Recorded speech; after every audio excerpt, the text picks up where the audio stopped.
Bernard the Bogeyman, semi-retired, stayed in his castle and quickly acquired a taste for high living, a taste for fine food, which rounded his middle and mellowed his mood.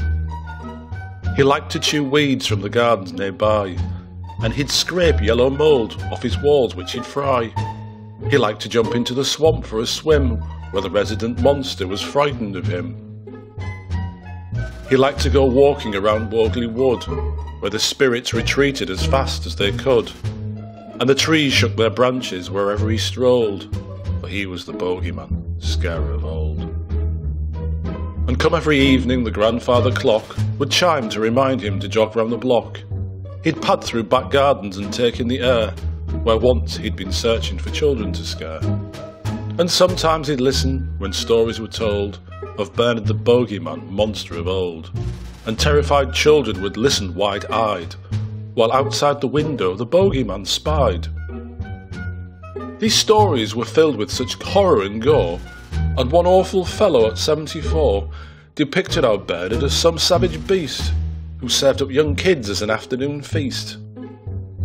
Billy O'Brien had talent, of course, but tended to dwell on the dark and morose.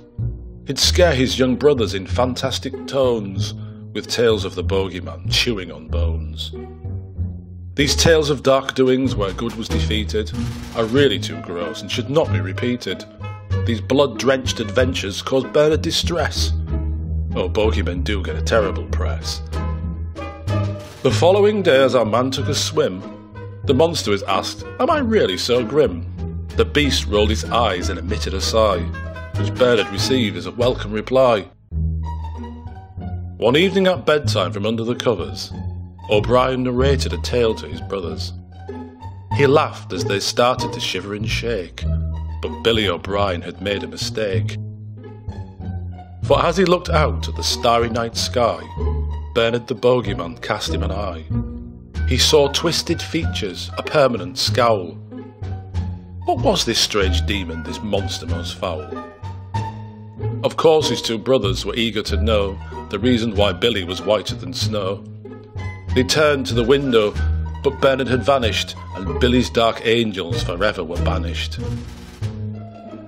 Now come every evening the grandfather clock still chimes to tell Bernard to jog round the block. He pads through the gardens and listens with joy. At 74, to a talented boy. For Billy O'Brien no longer distresses small children with horrors. He talks of princesses and pirates and treasure and brave little boys, which Bernard the Bogeyman greatly enjoys.